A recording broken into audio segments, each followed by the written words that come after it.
and then put it uploaded later. But I was taking Nidra out. Anyway, let me do my intro. Hey guys, welcome back. Drip Coach here with Drip and Farm for Poverty, where we don't trust, we verify, and operate with integrity and transparency. And today, this is almost 3 years that I've been doing videos in crypto. So it's coming up on that 3 year journey, and I decided I wanted to just do a random live video today. And I'm actually here so I can start off with some Cambodia info. I had to bring my moto in. This is my preferred guy. This is his shop here. And I had a flat tire. So just ride it in and then he'll fix it. And it's just amazing how, one, how quickly they do stuff, and two, how cheap it actually is. So I'll have him do the tire, change the oil, check the brakes, check the spark plugs, basically a tune-up. And the whole thing is like less than 20 bucks. He's a stand-up guy, doesn't speak much English, and I don't speak any Khmer, so we communicate with hand gestures and a little bit of Google Translate. But I basically just leave my moto here and come back and get it. And also something about their shop houses, you can see in the back where that motorcycle is back there. That's actually where him and his family live. I think he has his wife and a small child. So a lot of the buildings, businesses in Cambodia are what they call shop houses, meaning they work out of their house and then sleep in the same spot. So it's an all-in-one kind of thing. So as we walk the streets, I'll show you some more of those. But this was just a random impromptu video to do. And I decided to do it live just to see who pops on. If you guys got any questions, my typical rants and raving of crypto, and kind of also going back over my journey that I've done so far. Because like I said, it's been 3 years come February 22nd. So I got into crypto before then, but I started my YouTube channel with Drip. And that was right when Drip was hitting its all-time highs. I got in right before the all-time high, but pretty much got wrecked all the way down. But spent the first year of 2022 making nothing but Drip content, drinking the Kool-Aid, assuming that you could make magic internet money out of thin air. And then my 2023 journey was all about exposing things that Forex had said, and then taking down Ray and all the lies that they had in the community and the gatekeeping and things of that nature. Then 2024, I started this journey off with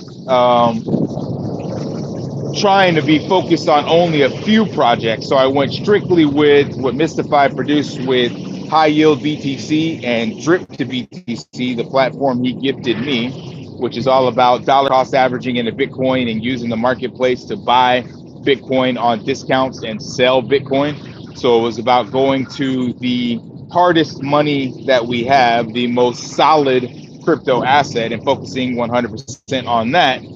And then DripX came along, and from what I had seen previously, Hustleman Matt and Eric Bandit had appeared to be legitimate developers, all about support and honesty. They did AMAs. I put them on my channel, all sorts of stuff. And I still believe them to be legit and honest. But what I think happened is that they got greedy and they changed. So that's why you've seen my recent videos exposing the fact that the ecosystem is a house of cards with no liquidity, and everybody's going to get wrecked in there. So I bring that up because 2024 was meant to be all about transparency and integrity and being focused on projects that I believe had some shelf life. The third project that I shilled was SwapX, and that started in April of this year. And they did absolutely nothing until 2 days ago, where they finally have made their launch announcement. So I narrowed my focus and still got 2 out of 3 projects wrong in the sense of actually earning money in crypto. So lessons learned the hard way. And now for 2025, it looks like I'm going to focus solely only on my new meme token, FlapJax, because I have changed my tune on meme tokens as well. I believe those originally just to be pump and dump schemes, which for the most part they probably are. But I've also seen how essentially a lot of legitimate projects were built off of strictly hype and FOMO. The original ICO, IPO, and even IDO days, if you're not familiar with that, that's initial coin offering, initial public offering, initial DEX offering. A lot of those, they were projects that were kind of meme driven, meaning that people had ideas in the mind of what they wanted to do with these cryptos or projects or DEXs, but it wasn't fully fledged. And they put the information out to the community bought into it, and when they got that money, they built the rest of it around that. And that's kind of exactly what SwapX did to us. They sold us essentially an IDO. We were sold this idea that it was going to be this groundbreaking DEX using V4 technology, but truth be told, we find out 9 months later they didn't have a damn thing built, and none of the partnerships or even the layer that they originally were supposed to be on was ready, and all sorts of things fell by the wayside. So I put those all in the same meme category because it's all driven by hype and speculation and hopes that you can build something out of it and turn it into a legitimate project. So I bring all that up to recap and say again that, yeah, I'm gonna be focusing on FlapJax and drip to BTC. And then now that SwapX is launching, I will be covering whatever that is to see what happens for 2025. Comments, dude, what city? This is Phnom Penh. So you haven't followed me at all because I've been making videos for almost 4 years now, and it's always been in Cambodia. So this is Phnom Penh, Cambodia. Last week I was in Sihanoukville, which is their port city, beach city, so to speak. How do you think SwapX will be? Will it make up from the drop and drop X? Make up for the drop and drop X. I don't really know what that means, but how do I think it will be? I don't know. So far, as I've mentioned before, it's been all sizzle, no steak. And for any DEX, if it's supposed to make us money and be profitable, it all depends on volume. So the fact that Phantom rebranded to Sonic, and Phantom was a legitimate chain. I was doing some farming on Phantom back in 2022, 2023. So they have the actual tech in place. They have the users in place. They have some great dApps in place. So I believe there's potential there. There's also potential over on X Layer on OKX, because that again is a top 5 centralized exchange. I don't know what happened with that, why that fell through. So looking at just numbers, there's no way for us to know what's going to happen. So to answer your question directly, I have no idea. It's going to depend solely on what I once again mentioned about meme coins, hype and speculation. So if there's going to be enough people jumping over to Sonic willing to do some farming and trading and things of that nature, then we'll get enough volume over there where these NFTs can generate the yield that they speculated that we'll see. And if you look over on DeFi Llama, you'll find plenty of DEXs bringing in millions of dollars in trading fees. So the plus and minus is there is opportunity. Will we capture it? I have no idea, and there's no way for us to know. So that's why I'm kind of reserving my judgment and haven't been quote unquote optimistic and bullish like you'll see some of these other content creators, which is what I did with Drip, trying to sell you guys this snake oil about how amazing things are going to be by using some math to make it look legit, which it is, but it's all about the TAM, if you're familiar with kind of marketing, total available market. So it's like if we just get 1% of this or 5% of that or 0.5% of this, then we can make this much money. That is legitimate numbers, and that does make you feel excited about things. but that's not the way things really work. So I'm not doing that bullshit anymore, because all that does is cause FOMO for people and get their hopes up when it's not driven by anything legitimate. Casey, what up? Thanks for constantly supporting FlapJax. Appreciate that. Excited to see what happens with FlapJax. Yeah, 100%. We're still in the very, very early days. We staved off the first, I call it attack, but at the same time, I can't say that, because the whole goal in any token is to buy low, sell high. Whoever this person was, they got in during the bonding curve and they put up about 2K worth of liquidity. And then they decided to dump at the 50K market cap to get about 4K of liquidity out. So they just wanted a 2X. That's not, I can't knock them for that. That isn't, they're not necessarily trying to buy into the pipe dream of what I want to build out of this and how long I want this to be and what my roadmap is. They're just in crypto to make quick flips. And if you can make a bunch of 2Xs and not lose your capital, that is the name of the game. So shout out to this person, whoever they are. And my plans is to try to get them out of the ecosystem and take over as much of it as I can, so that I can control it and build things on top of it and make it much more sustainable. So we did get past that initial hump. Now we're into the new year, and we'll see with the inauguration and what the Trump administration is going to do. I'm hoping to see not only Bitcoin pump, but our alts pump. I'd love to see BNB get up to about the $1,000 mark, $1,200 mark, and then that would help a lot of other things in the ecosystem. Drip to fortune, make up for drip and drip X of the people losing money. Oh, hell no.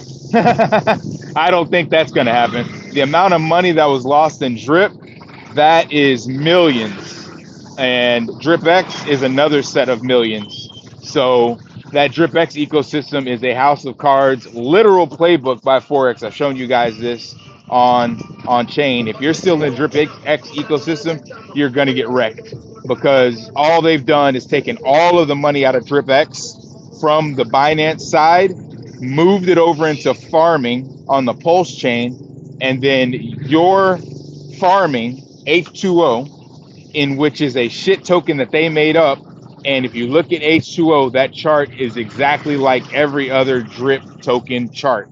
It is completely down and to the right, which means you're getting out amazing APR rewards, but the token value continues to depreciate, and the devs are able to pull out that liquidity from what you're adding into that token. So the real Pulse you're adding in, the real Pulse X, the real Hex, the real INC, all of that stuff, you have no idea what they're doing with that proxy contract, and they don't want you to know. So they could be skimming off a 0.5% here and there. Same way Forex was quote unquote obfuscating funds on Bybit and taking the money out and moving it into Bybit and using it to trade. These guys could be doing the exact same thing, and there's no way for you to know. All we know is there was $4 million when DripX launched, and there's less than 600,000 left in the entire ecosystem, and they built 4 to 5 additional dApps. So to answer your question, ain't no way SwapX will be able to right the wrongs of all these people that got wrecked, especially going all the way back to Drip. There's so many people in different countries and stuff that got in the drip and they just tapped out, lost their bag, and they're not even going to be participating in SwapX. So therefore, those people are just left completely out. And for me, my total within the animal farm and drip was close to 50K. I don't think SwapX is going to give me those kinds of numbers. We'll see. I'd love for that to happen, but I don't honestly see that. I don't know. There's no way to really tell what's going to happen with the volume and the marketing and stuff like that. Because again, it depends on who is using the platform, how much volume and trading fees are they able to generate in the platform. And right now we have no way of kind of identifying that. So we'll see. I'm walking my dog right now, and all she wants to do is stop and sniff everywhere and mark every bit of territory.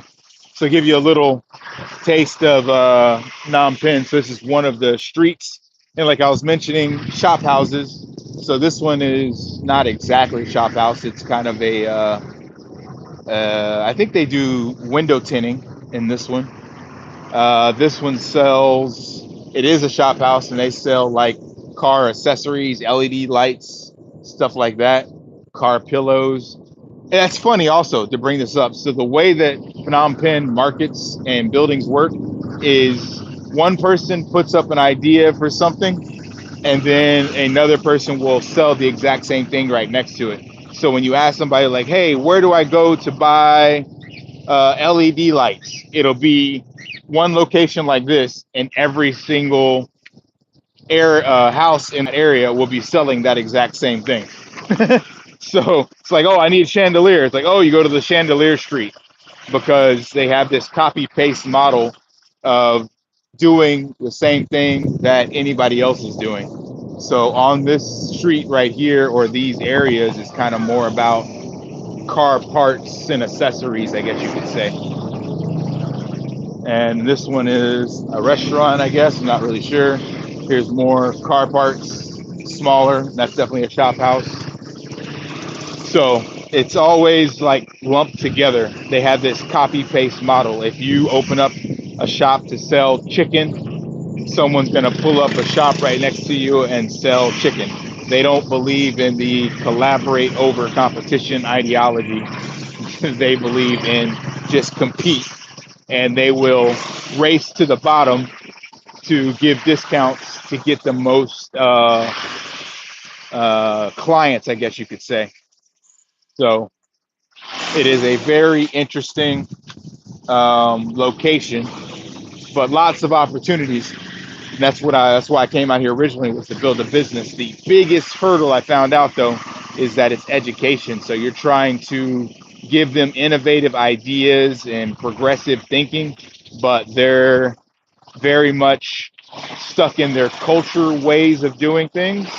And even though you can show that this will be an improvement and make things easier, better, faster, cheaper, all of that, because the culture is so ingrained, they'll resist and push back and won't do it.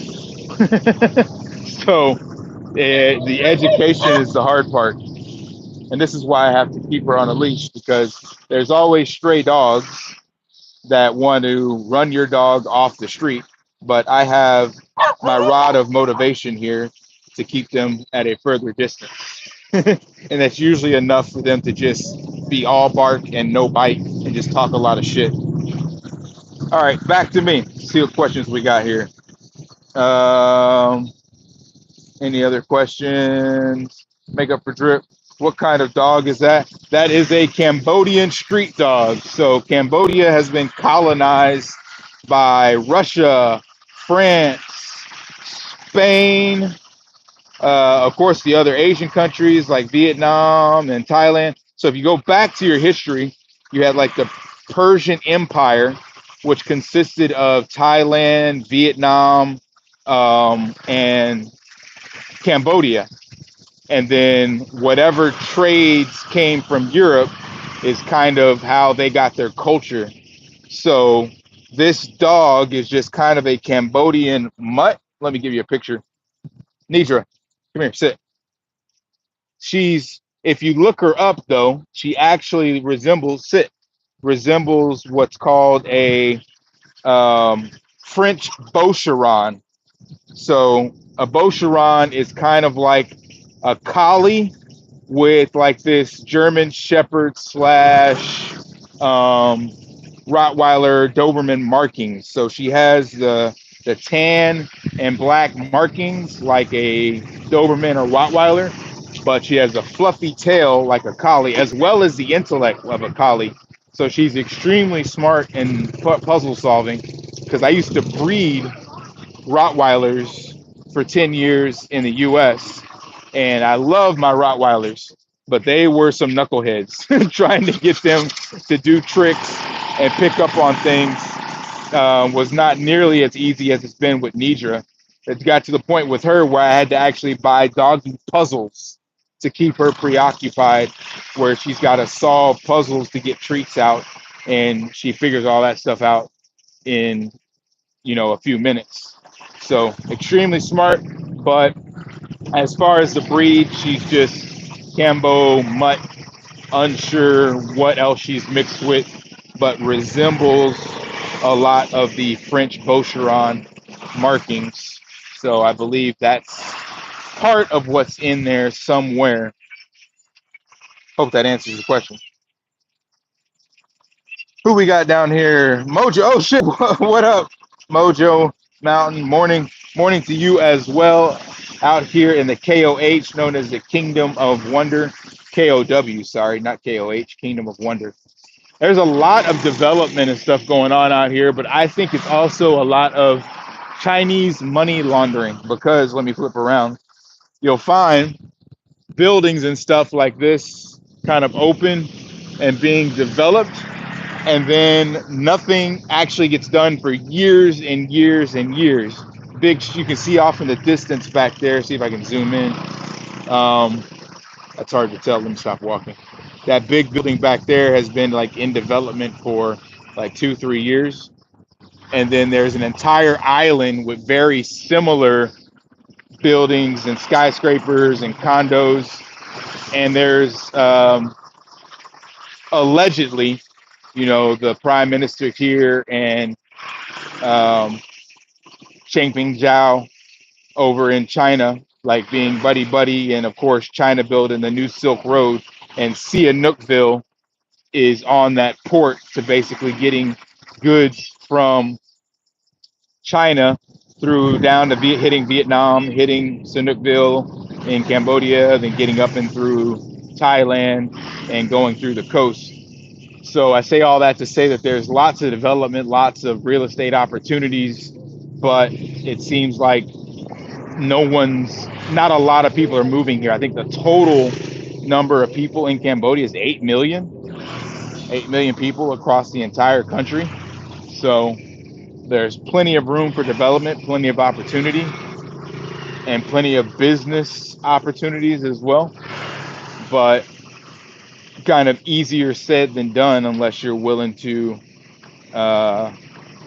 weather the storm. That's also one thing I think that other countries get right that the U.S. does differently, and it's a double-edged sword. So that's why people move to the U.S. for this land of opportunity, because you can own land in the U.S.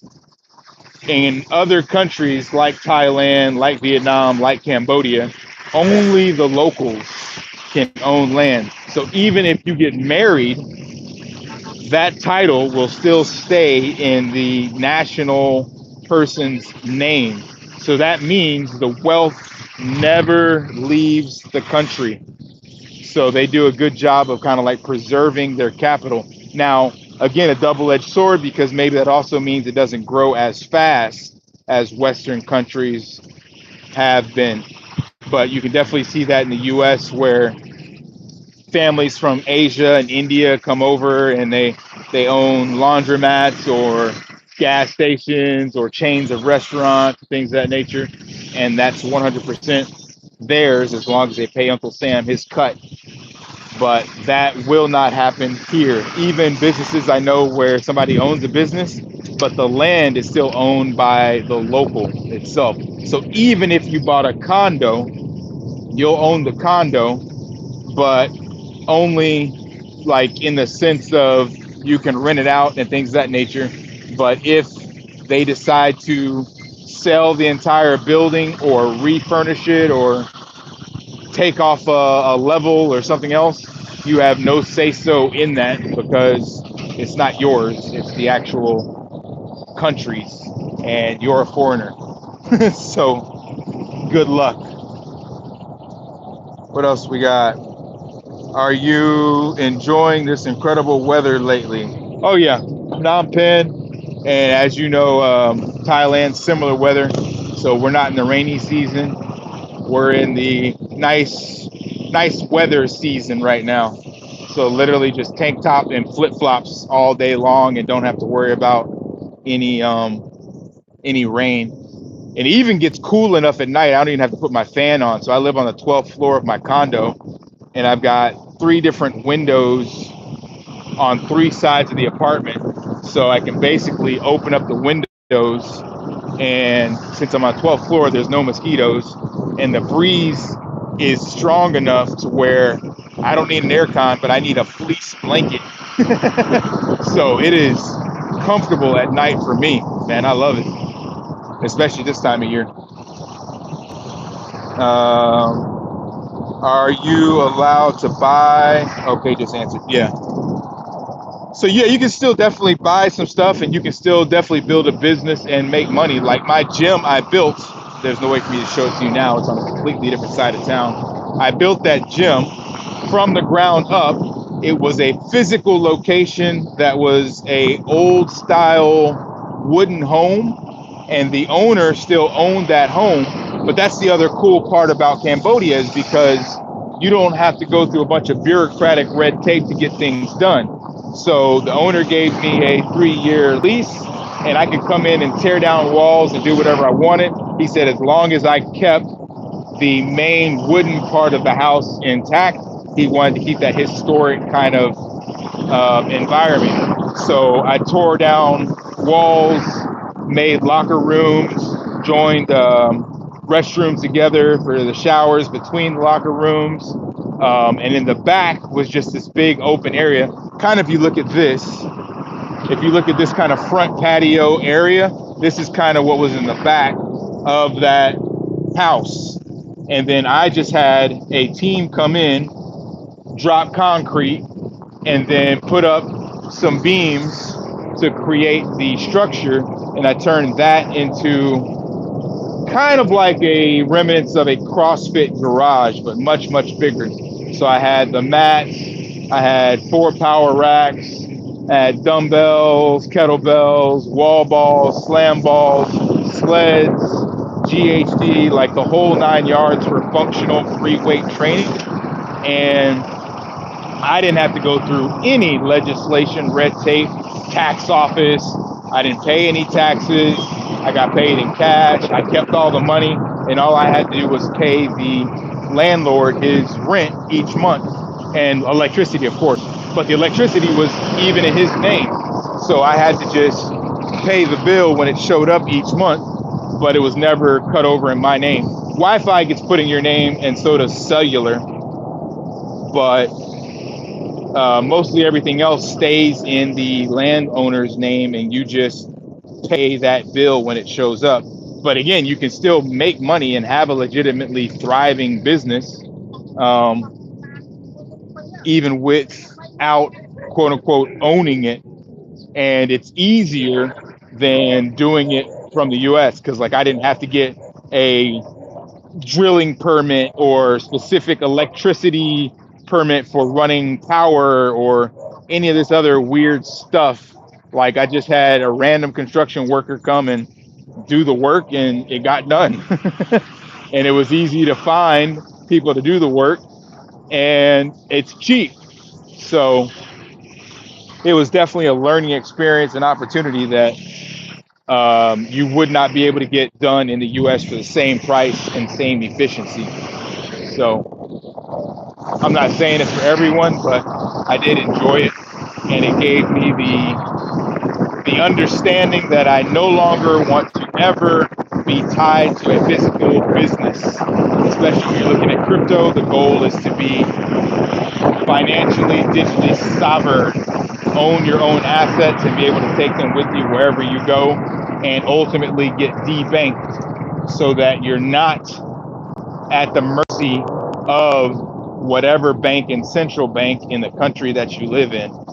So fun fact for those of you that are watching, so I'll be coming up on 8 years come May of next year. That's when my lease ends for my current condo. I am thinking of moving to South America. I did my research and looked at crypto-friendly places. And also what's big for me is looking for places that are as cheap or cheaper than where I currently stay, but offer a higher like living standard. And all my research, came up with quite a few places in Colombia, South America, and I've been to multiple countries in South America. And I'm not gonna lie, number reason for South America was because when I went, the women are beautiful. So that came up as kind of a factor because I've been to Costa Rica, Dominican, Panama, Brazil, Uruguay, Peru, Nicaragua.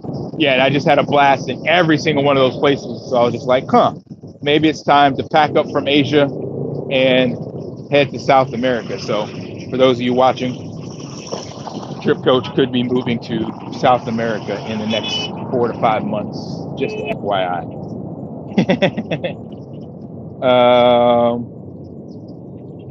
Twill line, Maine, for sure. That's dope. Congrats on your travels. Much appreciated. Thank you, sir. I don't really have much else to add here. This is literally just a walk and talk while the guy is fixing my moto. And I was just showing you guys around the city because I did the last walk and talk in Chinookville, and it seemed to get more views. And maybe that's also something I want to do more in 2025. I want to put a name with a face. I've been doing last 2.5 years of being kind of the faceless channel, and every once in a while popping up. But since I believe in honesty, transparency, and integrity, even though a name and a face does absolutely nothing, shout out to Hustleman Matt and DriftX for scamming them. It doesn't really mean anything, but it does give people warm fuzzies. So I think that's going to be part of my new development side in videos and content. Still doing stuff from the computer because I don't like doing a bunch of like editing and trying to make things look flashy and all that shit. I like to just hit record and I just go off the top of my head. And that's even all the videos that are on my channel. I don't do any edits. There is a export, and then I add the background music, and then I hit resave. And that's all done through CapCut as a template. There's no me editing, oh, I misspoke, I said the wrong number, let me fix that. No, I ain't got time for that shit. That is not how I operate. I prefer, like, for me, this is all about just me sharing knowledge, documenting my journey, things I've learned along the way. And if I make a mistake or mess up, I'll just go back and own it. Like, I'm not trying to prove to you guys that I'm some kind of professional and I got all my shit together. In one of my videos, somebody asked, have I made money in crypto in all this time? And transparently, no, I have lost way more than I've made when you add everything up. So go back to my original journey. I got in with Tom Bilyeu and his Impact Theory NFTs. If you don't know who Tom Bilyeu is, he is the CEO of Impact Theory and was co-founder of Quest Nutrition, which changed the game for protein bars over a decade ago. So over a decade ago, protein bars all tasted like cardboard. Then Quest came out and made these like chocolate chip and Oreo, and they made the branding look like junk food while trying to still make it healthy. And that completely transformed the entire game. They were a unicorn company, went from like 0 to over $1 billion in just 3 years. So the guy was legit, and he was also doing podcasts, interviewing some of the best and brightest in different areas, and that was called Inside Quest. And he eventually, after Gary Vee made his VeeFriends NFT, Tom was right on the heels of that. So I was like, oh shit, this is a great opportunity. I like what Tom has done. I followed this guy for 10 years. I'm betting big on this horse. So I put up 50 grand in Tom's NFT collection for Impact Theory.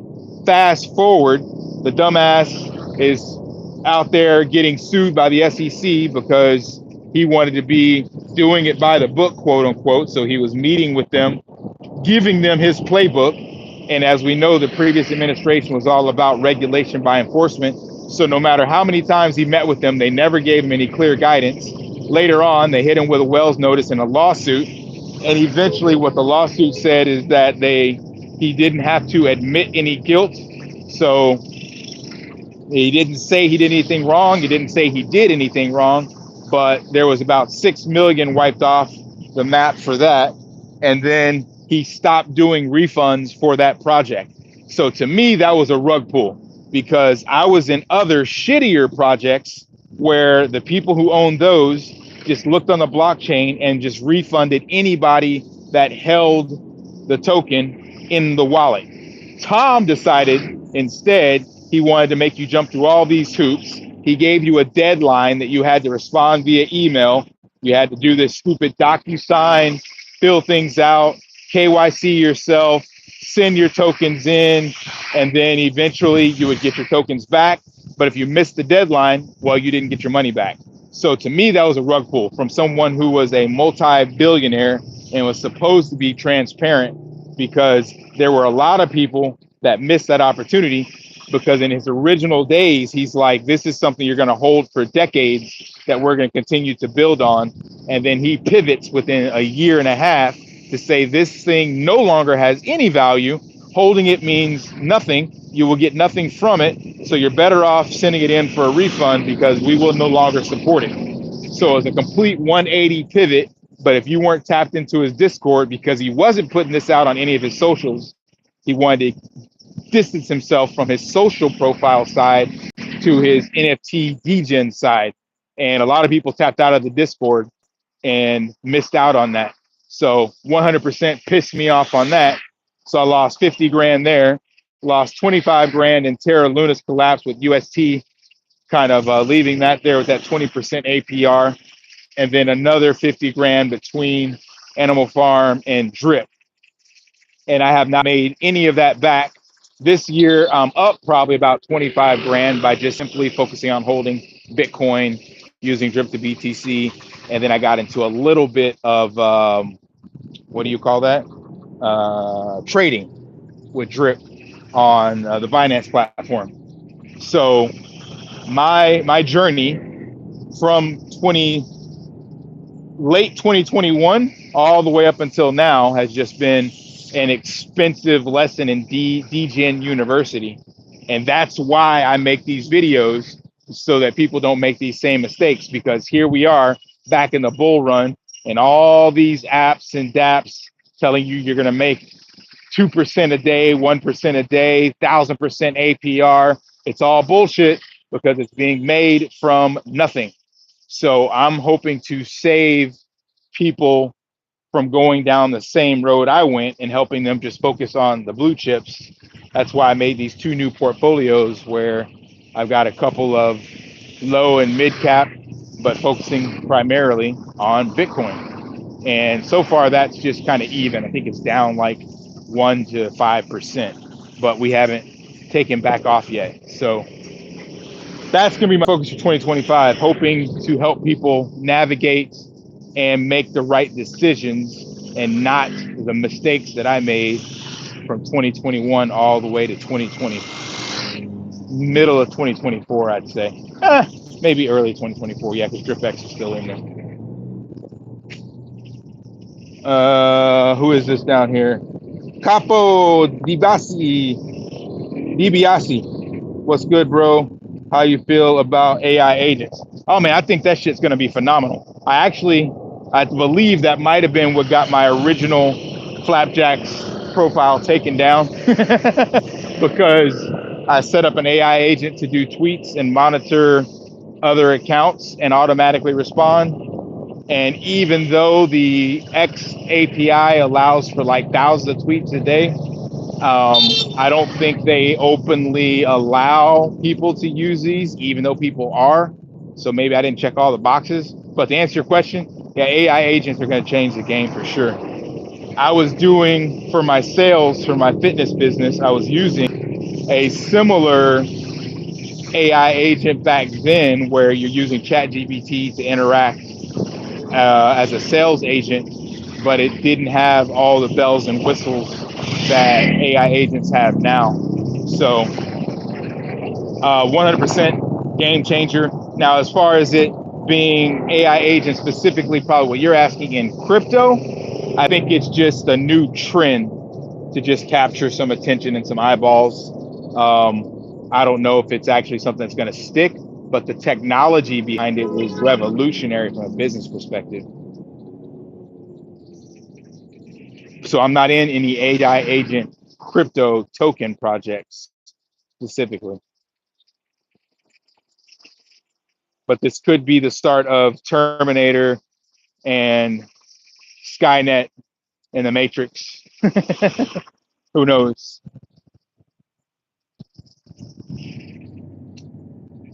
What else would you say? Most definitely, bro. Do you think some of the bullish ones will reach the billion market cap, like virtuals and the AI agents on there? Yeah, I don't doubt it because it's all driven by hype and speculation. So since it's a trending narrative right now, I'm sure some of them will reach the billion, but that is not a game I'm playing because it's just whack-a-mole. You know, something pops off, and did you get the right one that other influencers are shilling, or did you pick the wrong one and you're left holding the bag? So from my perspective, it's about understanding the tech and how to use that in your own project to get some traction and some promotion. But I'm definitely not trading that or utilizing that at all. Familiar with it. I like the tech, but I'm not in that gambling space. So I could not tell you one AI agent project over another. And one thing to also think about is a lot of these are using that title, but they're not actually AI agents. They're actually just a group of people that are making the decisions behind the scenes with a bunch of automation scripts. So there are very few that are completely autonomous and doing everything on their own. So it's a trending narrative, but that still has a lot of human manipulation behind the scenes. So just something to be aware of. No doubt. Capo DiBiase, no doubt. That's why I get on here, is just to share what little knowledge I have, man. And then you guys decide where you want to go to from here. There's a really cool mall. Let me show you this real quick. Where are we at? They call it Fun Mall. So it's supposed to be, it has a theme similar to what you find in Hong Kong. I can't go inside, but you see these pandas, and they even have like a rock wall inside, a basketball court on the top, all sorts of stuff. But it has a lot of I'm not gonna call it kitty, but like just unique kind of design on the inside. It's not your typical mall with just shops. It's like if you were walking down the streets of Hong Kong, and then there were kind of buildings, and like in a subway where there'd be pylons and directions and all that stuff. That's kind of how this is set up. So it's a cool mall, but Nidra can't go in, so we can't go look. Asians do, just like Westerners, enjoy shopping. So just FYI. That's dope, bro. Wish we had stuff like that here in the States. I'm sure in some different states you probably have some unique kind of different spins on things. I know that's one thing I can't say I miss, but I definitely didn't explore the US like I should have. Just living there, you get comfortable and just kind of stay in one spot. But the US is so huge, and each state kind of has a lot of their own hidden gems that we forget about. And we just kind of assume it's all the same because we all speak the same language. But there are definitely some unique cultural diversities within each location. And you could spend a lifetime exploring all of it. I just opted out simply because of the cost of living and what I get for that value. So if I'm going to spend, say, $3,000 a month in the US just to have an apartment and a car and pay for food, I'd much rather instead have a private chef, a masseuse that comes 3 days a week, a physical therapist, a spa that I can visit for cold plunges, a cleaner, food delivery, and a penthouse slash condo on like the 15th, 20th floor. So that's the reason I left. It's like, yeah, why pay the same amount and get less when I can pay that amount and get more? Hence the idea of now looking at somewhere in South America.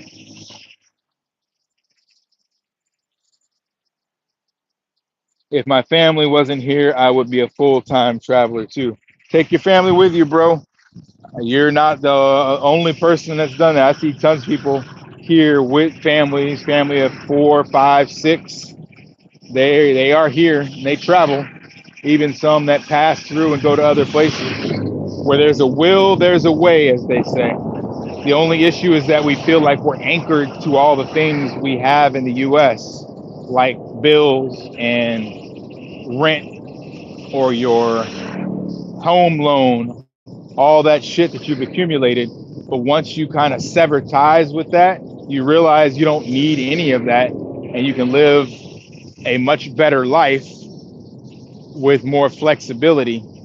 Now, of course, in order for that to happen, you need a way to still generate income in other countries. So if your job is tied there, then you're definitely kind of screwed. But a lot of jobs now offer working remote. So maybe as a test, if your job allows, be like, hey, I want to work remote for 30 days. And then you pack up the family and go live in a neighboring country for 30 days and try it out.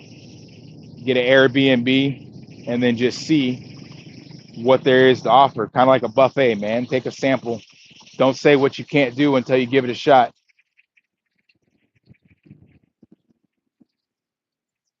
Yeah, it's affordable here for sure.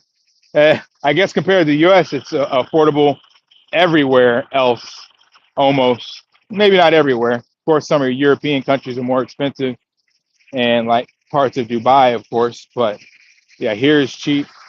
And then I know doing my research now, South America has a bunch of nice places that I'm interested in. So that will be on my list to check out. I'm on my way back to my, I was about to call it car dealer, moto repair shop. So see if my bike is fixed already.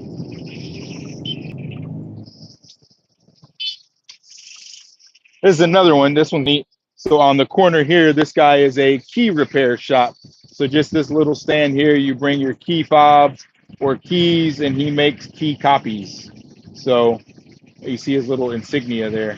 So you just gotta know where to find these different shops. And over there, they're not there yet. Let's zoom in.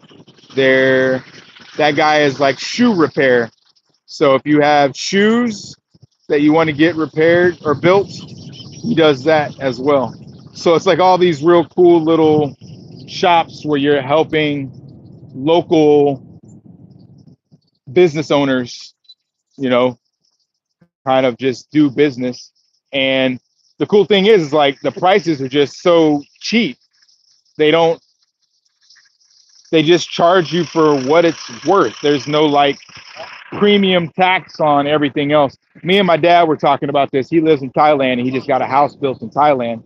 And he went to, they have a shop that's similar to a Home Depot or Lowe's. It's called Global House. And I was on the phone with him. So he would show me some items and then I would look at the equivalent items on Home Depot and Lowe's and they were 10 to 20 times more. And the only logic I could come up with is that the corporations are charging these prices and keeping the profits. That's why they're multi-billion-dollar corporations. So like marble and cement and fixtures like toiletries, toilets and bathtubs, all this stuff was like fractions of the cost, exact same quality and sometimes even better. But when you buy it from the US, it is marked up. One, I guess, because of import taxes, I would assume. But even these countries are getting them imported as well. But my hunch is that capitalism is the driving force. So they know that they can charge higher prices for these goods and you're going to pay for it. No different than branding, right? So your Gucci bag, your Armada bag, Prada is made in the same sweatshop as the local street version, but they put that different stamp on it and then now it's 10 to 100x more. So I bring that up because in these countries, you're getting the same quality, but they just believe in charging you what it's worth. What did it cost them in labor and in time, with like just a standard 10%, 15% margin? There is no extra capitalist tax. I'm just going to rape you because I can. It just doesn't exist. It's just kind of like fair dealing for the most part. And that's what I mostly appreciate. I mentioned this before in multiple different videos. It's that the rules of the game are out there, but in places like the US and European states, because you don't make enough money, they won't share those rules with you. Here and other countries that would be considered, impoverished, the rules are the same. They're transparent, but they share them with you because the entry for those rules is less. So instead of you having to make $100,000 or $1 million a year, just $1,000 a month, and now you have access to those rules. That's the big reason I play this game or live this life, is because we all know it's rigged, but you don't get access to it unless you're on the inside with that amount of money. Did you renounce your citizenship, or is the Great USA still taxing? No, I'm still a U.S. citizen, but they don't tax me because all the way up until $100,000, $150,000 is non-taxable if you live more than 280 days out of the country. And in addition to that, I make all my money in Cambodia. So therefore, since a lot of that's in cash, and I'm moving now into crypto and debank completely, what the government, nobody knows what I make because it's not tracked anywhere. But I'm still a U.S. citizen. I do have clients that I work with in the U.S. and they pay me to my U.S. bank, and that will be taxed, but it is a fraction of the money that I earn outside the U.S. that the U.S. cannot tax. Not only can they not tax it, one, the tax code says they can't. Two, they have no idea what it is. Like a lot of the transactions are done in cash. So I don't have to worry about any of that.